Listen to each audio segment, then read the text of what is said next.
दोस्तों ये है हमारा order 11 discovery and inspection. Discovery and inspection में आपको ये पता लगता है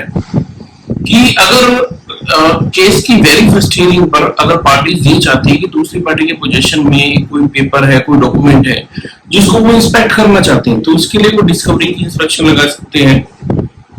डिस्कवरी की एप्लीकेशन लगाने के बाद में जो हमारा अपेंडिक्स है सीपीसी का, उसके अपेंडिक्स के अनुसार फॉर्म ए बी सी के अनुसार एक एफिडेविट दिया जाएगा दूसरी पार्टी के द्वारा, और उस एफिडेविट में पार्टी लिखेगी कि इस डॉक्यूमेंट या फिर अगर कोई इंटेरोगेटरी उससे कोई सवाल आपने पूछना है तो वो भी पूछा जा सकता है। अब इसकी शुरुआत कैसे होगी देखिए, इसमें 23 रूल्स है और पहले रूल की अगर बात करें ऑर्डर 11 की, डिस्कवरी बाय इंटेरोगेटरी। अब क्या कह रहा है कि अगर सूट के दौरान प्लेंटिफ या डिफेंडेंट कोर्ट में एक एप्लीकेशन दे सकता है और कोर्ट की परमिशन ले सकता है कि वह राइटिंग में दूसरी पार्टी को एग्जामिन करना चाहती है किसी डॉक्यूमेंट के बारे में या किसी बात के बारे में, कोई इंपॉर्टेंट क्वेश्चन है जो सूट से रिलेटेड है, और इस क्वेश्चन का जवाब इस केस के डिटर्मिनेशन पर डिपेंड करता है, तो ऐसा एप्लीकेशन मिलने के बाद में दूसरी पार्टी को उसका जवाब देना पड़ेगा 10 दिन के अंदर अंदर। और ये जो इंटेरोगेटरी है, ये जो इंटेरोगेटरी जब कोर्ट में प्लेंटिफ या डिफेंडेंट फाइल करेगा तो इसके बॉटम पर, इसके फुट पर ये लिखेगा कि किस व्यक्ति द्वारा इस इंटेरोगेटरी का जवाब दिया जा रहा है। अब कंडीशन क्या है कि ये जो इंटेरोगेटरी है ये एक जिस पार्टी द्वारा दी जाएगी उस पार्टी का नाम लिखा जाएगा कि किस पार्टी ने इसका जवाब देना है, और एक पार्टी को एक ही सेट ऑफ इंटेरोगेटरी फाइल की जा सकती है, ज्यादा फाइल नहीं की जा सकती। दूसरी बात यह है, अगर इंटेरोगेटरी अगर लगता है कि ये इंटेरोगेटरी इररेलेवेंट है तो इंटेरोगेटरी का जो दिया गया जवाब है वो फिर भी काम में आ सकता है, मगर जो इंटेरोगेटरी का दिया गया जवाब है वो फिर भी एडमिसिबल हो सकता है। देखिए, आपने इंटेरोगेटरी फाइल की, इंटेरोगेटरी का जो जवाब आया वो सूट से रिलेटेड नहीं है, वो रेलिवेंट नहीं है, मगर उस इंटेरोगेटरी का जो जवाब है वो क्रॉस एग्जामिनेशन के दौरान उस व्यक्ति से पूछा जा सकता है, वो फिर भी एडमिसिबल होगा। आगे देखिए, पार्टिकुलर इंटेरोगेटरी टू बी सबमिटेड। जब भी इंटेरोगेटरी आप कोर्ट में फाइल करेंगे, इंटेरोगेटरी का रूल क्या है, तो कोर्ट में फाइल होने के बाद में कोर्ट 7 डेज के अंदर अंदर, विद इन 7 डेज कोर्ट ये डिटरमाइन करेगा कि ये जो इंटेरोगेटरी फाइल की गई है ये किस पर्पज से फाइल की गई है, इसको फाइल होने से सूट में कोई डिसीजन में लेने में हेल्प मिलेगी या नहीं मिलेगी। उसके बाद कोर्ट ये देखेगी ये स्कैंडलस तो नहीं है, इररेलेवेंट तो नहीं है, प्रोलिक्स तो नहीं है, या वेक्शियस तो नहीं है, ये सिर्फ नाराज करने के पर्पज से या डिले करने के पर्पज से तो फाइल नहीं की गई। तो 7 डेज में कोर्ट इन चीजों को ध्यान रख के इस पर ऑर्डर पास करेगा कि ये इंटेरोगेटरी किस व्यक्ति द्वारा देनी है या नहीं देनी है। अगर कोर्ट को लगेगा कि इंटेरोगेटरी इररेलेवेंट है, इंटेरोगेटरी की जरूरत नहीं है, तो कोर्ट इस पर ऑर्डर पास कर देगा। आगे देखिए, कॉस्ट ऑफ इंटेरोगेटरीज,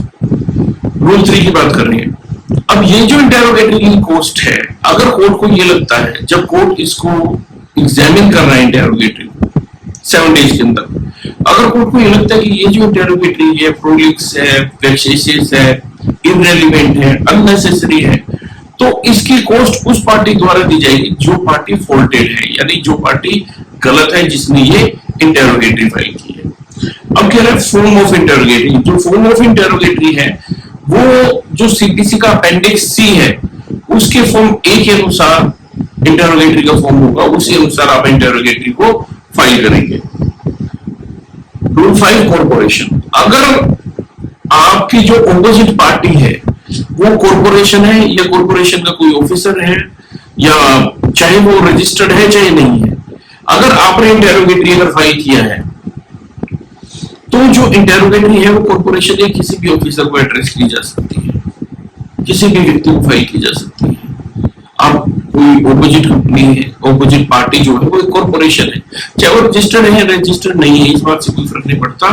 मगर अगर वो कॉर्पोरेशन है, कंपनी के रूप में काम कर रही है, तो आप इंटेरोगेटरी उसके किसी भी ऑफिसर के नाम फाइल कर सकते हैं। Rule 6 objection as to interrogatory by answer. अब जो इंटेरोगेटरी का आपने आंसर देना है, उस इंटेरोगेटरी के आंसर में आप जो अपना एफिडेविट होगा, जो आपका एफिडेविट होगा वो अपेंडिक्स सी के फॉर्म 3 के अनुसार होगा। अपेंडिक्स सी, जो सीबीसी का अपेंडिक्स सी है, उसके फॉर्म 3 के अनुसार आप अपना एफिडेविट फाइल करेंगे कोर्ट में, और उस एफिडेविट में आप ऑब्जेक्शन ले सकते हैं कि इस इंटेरोगेटरी में ये कमी है, ये अननेसेसरी है, इररिलेवेंट है, ये वेक्सियस है, या डिले के पर्पज से ये फाइल की गई है। Rule 7, setting aside and striking out interrogatories. अब देखिए, कोई भी इंटेरोगेटरी इन ग्राउंड पर सेट असाइड की जा सकती है, वही जो ग्राउंड है जो कोर्ट के डिटर्मिनेशन के थे, उन्हीं ग्राउंड पर इस इंटेरोगेटरी को स्ट्राइक आउट भी किया जा सकता है। जैसे अगर लगता है अनरीजनेबल है, वेक्सियस है, और स्ट्राइक आउट किया जा सकता है। अगर वो प्रोलिक्स है, प्रोलिक्स का मतलब एक ही बहुत लंबी है ये इंटेरोगेटरीज, और या फिर ऑपरेसिव है, अननेसेसरी है, स्कैंडलस है, ऐसी है कि भाई लज्जात्मक है, कि मतलब कोई सेंस नहीं है ऐसी इंटेरोगेटरी में, तो जो ओपोजिट पार्टी है वो एप्लीकेशन दे सकती है इस इंटेरोगेटरी की सर्विस के 7 डेज के विदिन। तो आपको इस बात का ध्यान रखना है कि जब इंटेरोगेटरी फाइल की जाएगी तो अर्ली स्टेज पर फाइल की जाएगी। दूसरी बात, इंटेरोगेटरी फाइल करने के बाद 7 डेज में कोर्ट इस इंटेरोगेटरी को डिसीजन लेगा, और आपको मिलने के बाद आपके पास भी 7 डेज होंगे सर्विस ऑफ इंटेरोगेटरी के बाद में, कि आप इसके ऑब्जेक्शन पर कोई भी ऑब्जेक्शन अगर लेना चाहते हैं इसको स्ट्राइक आउट कराने के लिए, तो विद इन 7 डेज आपको एप्लीकेशन देनी होगी। और इसका अपेंडिक्स सी है जो सीबीसी का, उसके फॉर्म ए के अनुसार इसका फॉर्म होगा, और एफिडेविट का फॉर्म जो होगा वो फॉर्म बी के अनुसार होगा अपेंडिक्स सी का। आगे देखिए, form of affidavit in answer filing. Interrogatory जो है, सर्विस ऑफ इंटेरोगेटरी होने के बाद विद इन 10 डेज आपको इस इंटेरोगेटरी का जवाब देना पड़ेगा, एफिडेविट देना पड़ेगा इस इंटेरोगेटरी का। यानी ये जो इंटेरोगेटरी का आंसर आप दे रहे हैं ये ओथ पर होगा, एफिडेविट के द्वारा होगा। रूल 9 देखिए, form of affidavit in answer. अब जैसे मैंने बताया कि इंटेरोगेटरी का फॉर्म कैसे होगा, अपेंडिक्स सी के फॉर्म ए के अनुसार होगा, मगर इसका जो एफिडेविट होगा इंटेरोगेटरी का जो एफिडेविट है वो अपेंडिक्स सी के फॉर्म बी के अनुसार होगा। आगे देखिए, फॉर्म नंबर 3 के अनुसार होगा। Rule 10, no exception to be taken. अब कह रहे हैं कि कोई भी एक्सेप्शन आप नहीं लेंगे एफिडेविट में। जब एफिडेविट में आप आंसर देंगे इस इंटेरोगेटरी का, तो कोई भी एक्सेप्शन नहीं होगा आपके पास में, मगर जो सफिशिएंसी है या अदरवाइज जो है, कोई भी अगर आपको लगे कि इनसफिशिएंट है ये इंटेरोगेटरीज, तो इस तरह का ऑब्जेक्शन आप अपनी इंटेरोगेटरी में ले सकते हैं। तो आप ये समझिए फॉर्म कैसा होगा, फॉर्म 2 होगा अपेंडिक्स सी के अनुसार, एफिडेविट जो होगा वो फॉर्म 3 होगा अपेंडिक्स सी के अनुसार, मगर कोई एक्सेप्शन आपके पास नहीं होगा, आपको जवाब देना ही पड़ेगा इंटेरोगेटरीज का। मगर जो एक्सेप्शंस हैं या ऑब्जेक्शंस हैं, अगर आप इसको स्ट्राइक आउट कराना चाहते हैं इंटेरोगेटरी को, तो वो आप करा सकते हैं। आगे देखिए, ऑर्डर टू आंसर और आंसर फर्दर। अगर कोई भी आपने इंटेरोगेटरी फाइल की, 7 डेज में कोर्ट ने ऑर्डर कर दिया, 10 डेज में ऑपोजिट पार्टी को जवाब देना है। अब ऑपोजिट पार्टी ने इस इंटेरोगेटरी का जवाब देने से मना कर दिया, ओमिशन कर दिया कि मैं जवाब नहीं दे रही है, तो जिस पार्टी ने इंटेरोगेटरी फाइल की है वो कोर्ट में एक एप्लीकेशन फाइल कर सकता है कि मुझे इसका जवाब चाहिए, और या फिर आपने वो जवाब दिया है वो इनकम्प्लीट आंसर दिया है ऑपोजिट पार्टी ने। यानी देखिए, इंटेरोगेटरी जो है वो प्लेंटिफ भी फाइल कर सकता है, डिफेंडेंट भी फाइल कर सकता है। अब प्लेंटिफ ने इंटेरोगेटरी फाइल की कि मुझे इस बात का जवाब चाहिए, तो ऑपोजिट पार्टी ने यानी डिफेंडेंट ने इसका जवाब या तो दिया ही नहीं, या फिर जो जवाब दिया वो इनसफिशिएंट दिया, तब प्लेंटिफ कोर्ट में दोबारा एक एप्लीकेशन फाइल कर सकता है कि मुझे इसका फर्दर आंसर चाहिए। तो इसका जो फर्दर आंसर है वो इसका फर्दर आंसर दूसरी पार्टी को देना पड़ेगा, या फिर एग्जामिनेशन या वाइवा बोर्ड्स यानी इंटरव्यू के जरिए उससे ये बात पूछी जा सकती है, आमने सामने जाकर भी ये बात पूछी जा सकती है, पर इसके लिए आपको कोर्ट में एप्लीकेशन देनी होगी और कोर्ट का ऑर्डर लेना होगा। Rule 12, application for discovery of documents. अभी तक जो बात थी इंटेरोगेटरीज की वो कुछ क्वेश्चन से संबंधित थी कि वो क्वेश्चन है जो आप ऑपोजिट पार्टी से पूछ रहे हैं। अब बात आ रही है डिस्कवरी ऑफ डॉक्यूमेंट्स की। देखिए, अब कोई भी पार्टी जो है बिना एफिडेविट को फाइल किए कोर्ट में एक एप्लीकेशन दे सकता है कि वह दूसरी पार्टी से ओथ पर उन डॉक्यूमेंट के बारे में पूछना चाह रहा है, उन डॉक्यूमेंट के बारे में पूछना चाह रहा है जो डॉक्यूमेंट इस पार्टी के पोजीशन या पावर में। अब आपने एफिडेविट फाइल नहीं किया, आपने सिर्फ एक एप्लीकेशन दी है कोर्ट में कि ये जो डॉक्यूमेंट है ये अपोजिट पार्टी की पोजीशन में है, और ये डॉक्यूमेंट इस केस से रिलेटेड है या मुझसे रिलेटेड है या उससे रिलेटेड है। अगर दूसरी पार्टी से भी ये डॉक्यूमेंट रिलेटेड है तभी ये डॉक्यूमेंट आप कोर्ट में इंस्पेक्ट कर सकते हैं और इसके लिए एप्लीकेशन दे सकते हैं। अब इस एप्लीकेशन की हियरिंग के दौरान में कोर्ट या तो इसको रिफ्यूज कर सकता है कि नहीं, इन डॉक्यूमेंट की डिस्कवरी नहीं हो सकती, या एडजमेंट कर सकता है। और अगर कोर्ट को लगता है कि ये डिस्कवरी नेसेसरी नहीं है या इस स्टेज पर नेसेसरी नहीं है, तो कोर्ट ऑर्डर कर देगा कि इसकी जरूरत नहीं है आपको। या फिर कोर्ट को ये लगता है कि जो डॉक्यूमेंट आप मांग रहे हैं, आपने 10 तरह के डॉक्यूमेंट मांगे हैं, तो कोर्ट ऑर्डर कर सकता है कि नहीं, certain set of limit of documents ही आपको इंस्पेक्ट कराए जा सकते हैं। जो बाकी डॉक्यूमेंट है या तो वो प्रिविलेज डॉक्यूमेंट्स है, या फिर आपसे संबंधित ही नहीं है, या केस से संबंधित नहीं है, तो ऐसे डॉक्यूमेंट को कोर्ट रिफ्यूज कर सकता है। आगे देखिए,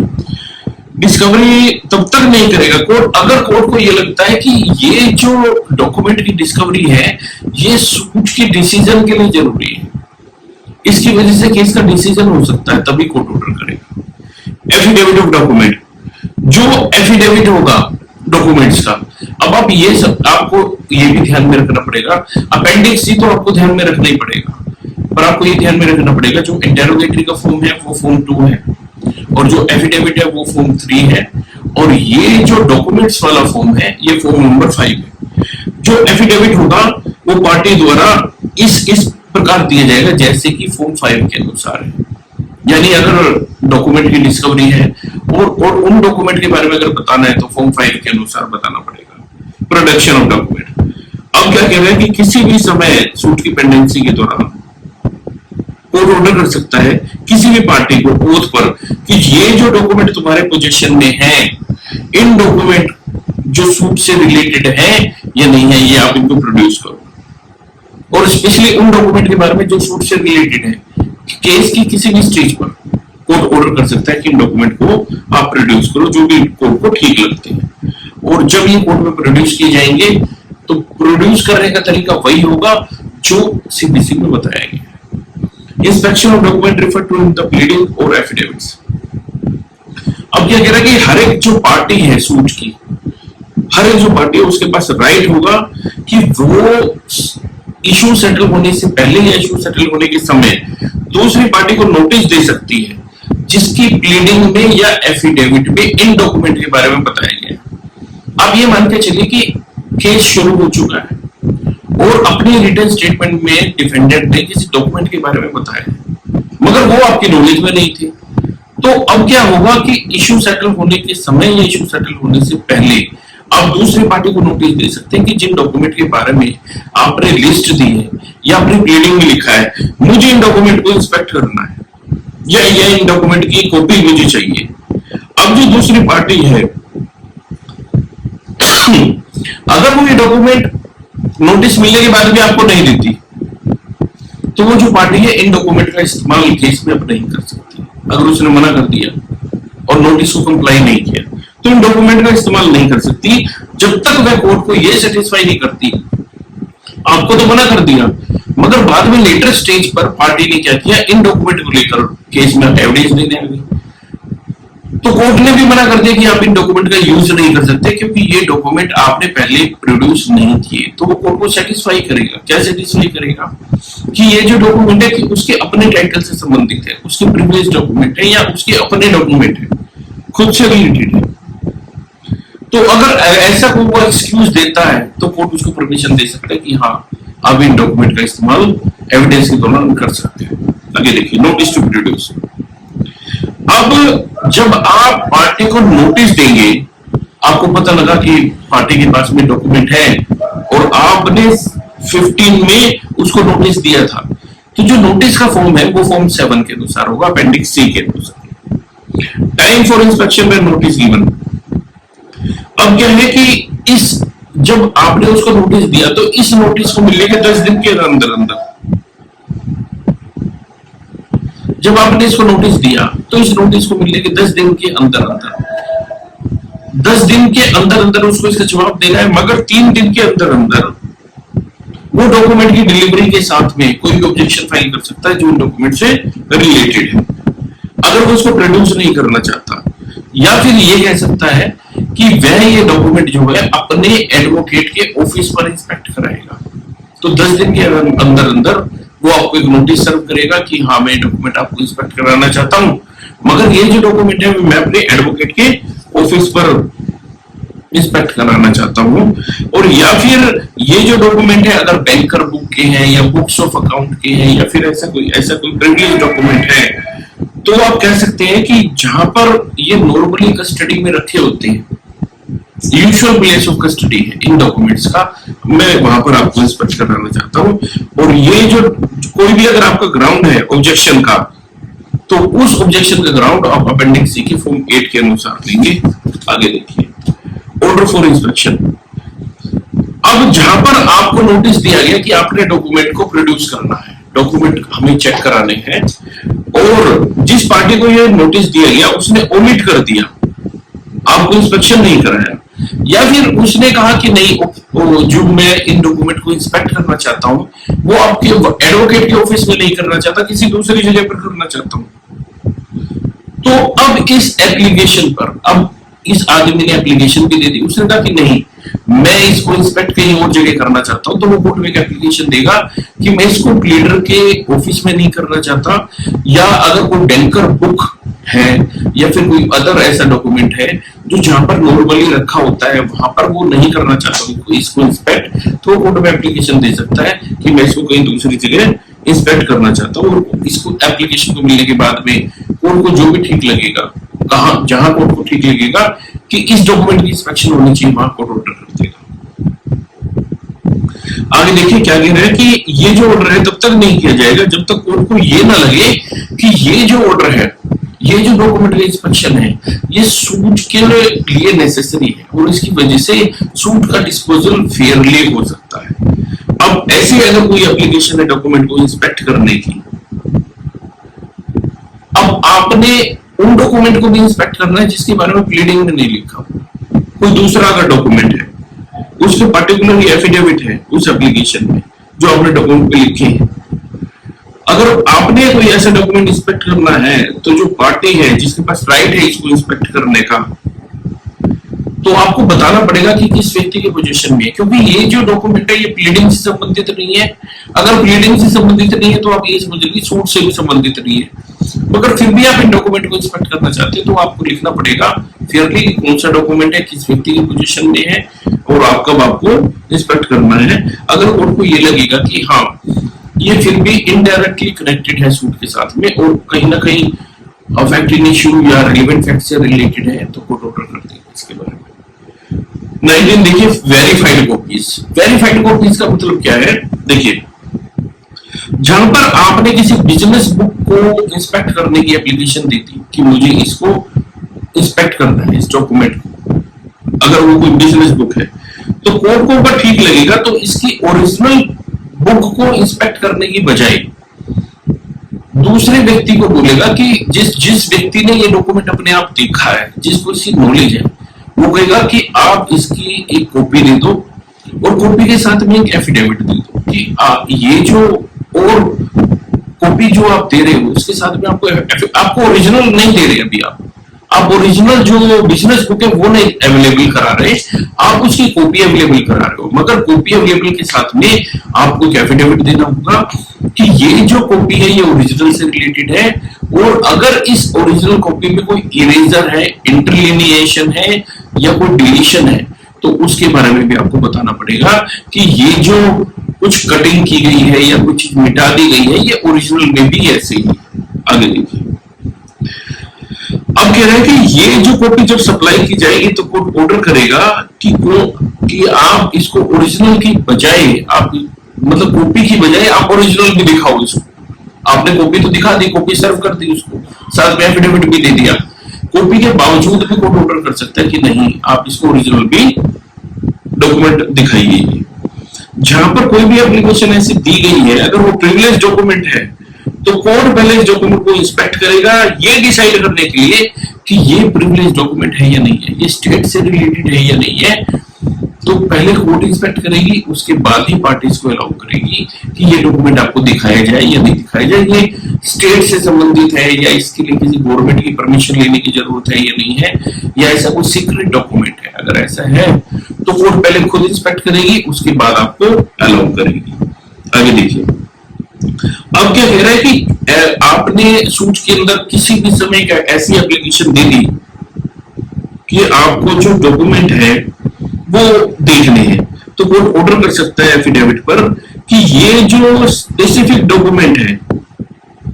ये आपको दिखाए जाए, पर इस स्पेसिफिक डॉक्यूमेंट, ये डॉक्यूमेंट के बारे में कोर्ट आपसे सभी सवाल पूछ सकती है, ये कब आपकी पोजीशन में थे